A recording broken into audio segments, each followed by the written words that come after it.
안녕하세요. 오늘은 범불안 장애에 대해서 한번 이야기해봐요. 음, 범불안이라고 하면 왠지 모든 것에 대한 불안 같은 느낌인데, 맞나요? 맞아요. 즉 넓게 퍼져 있는 불안이에요. 특정 상황이나 대상이 아니라 일상의 모든 것이 걱정의 대상이 되는 거예요.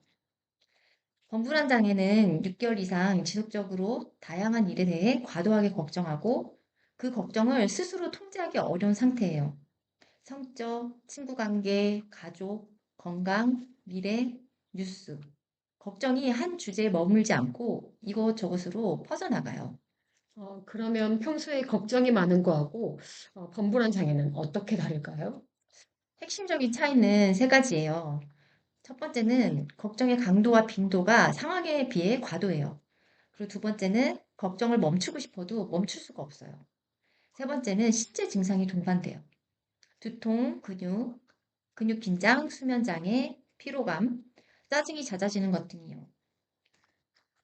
어, 예를 들어 15살 아이가 있는데요. 학교에서 성실한 아이를 통했어요.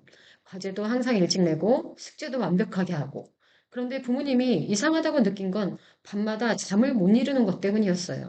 음, 잠 못 자는 이유가 뭐였죠? 내일 발표 잘할 수 있을까? 걱정을 하다가 지금 발표 연습보다 수학 공부를 더 해야 하는 거 아닐까? 걱정으로 넘어가고, 엄마가 요즘 피곤해 보이는데 혹시 아픈 거 아닐까? 걱정으로 다시 넘어가는 거예요. 밤새도록. 걱정이 연쇄적으로 끊임없이 이어지는 거군요. 이게 범불안 장애의 전형적인 모습이에요. 불안이 마치 채널을 계속 돌리듯이 이 주제에서 저 주제로 이동해요. 음, 그 아이는 두통도 자주 있었고, 수업 시간에 집중하기 어렵다고 했어요.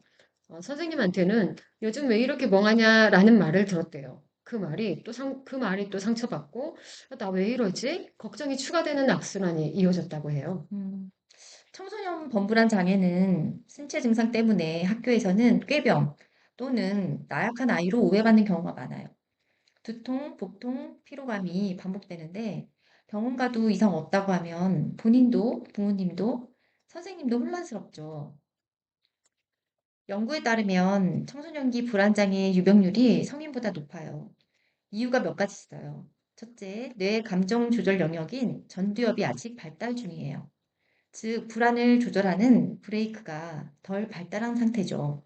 음, 어른들보다 감정 폭풍에 더 취약하다는 거네요. 네. 그리고 학업 경쟁, 친구 관계, 외모, SNS 비교, 미래 불확실성 등 걱정거리 자체가 너무 많아요. 또 자기 감정을 언어로 표현하는 능력이 아직 충분히 발달하지 않아서 도움을 요청하기가 어려워요. 그러면 걱정이 많은 아이를 부모님이나 선생님이 어떻게 알아챌 수 있을까요? 반복되는 신체 증상, 뭐 예를 들면 두통이나 복통, 그 다음에 수면 문제, 과도한 재확인 요청, 엄마 내일 진짜 괜찮겠지? 아니면 완벽주의 성향, 새로운 시도에 대한 과도한 두려움, 짜증이나 예민함 증가, 이런 것들이 신호예요. 인지행동 치료가 가장 효과적이에요. 특히 걱정하는 생각 자체를 이 생각이 사실일 확률이 얼마나 될까? 최악의 상황이 정말 올까? 하고 점검하는 인지 재구성 연습을 해요. 마음 챙김도 도움이 된다고 하던데요. 네. 걱정은 대부분 미래에 관한 거잖아요.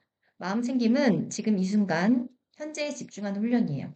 걱정의 악순환에서 잠시 벗어나는데 정말 효과적이에요. 10대도 쉽게 할 수 있는 호흡 명상부터 시작하면 좋아요.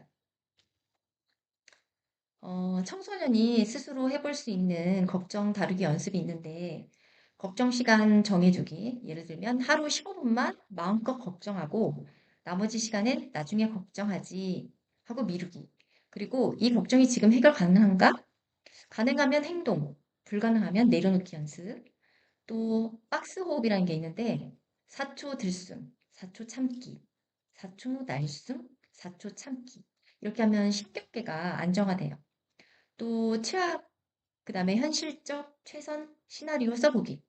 걱정이 과장됐음을 깨닫는 데 도움이 됩니다. 또 몸을 움직이는 건데 걷기나 운동은 불안 호르몬을 가장 빠르게 낮춰줘요. 범불안 장애를 정리해 본다면 특정 대상이 아니라 삶의 모든 영역을 걱정하고 그 걱정을 멈출 수 없고 두통, 피로 같은 신체 증상까지 동반하는 불안 장애인 거죠. 네. 성실하고 착한 아이처럼 보여서 오래 방치되는 경우가 많아요. 열심히 하는 아이가 사실은 엄청난 걱정의 무게를 혼자 지고 있는 경우가 있다는 거 꼭 기억해 주세요.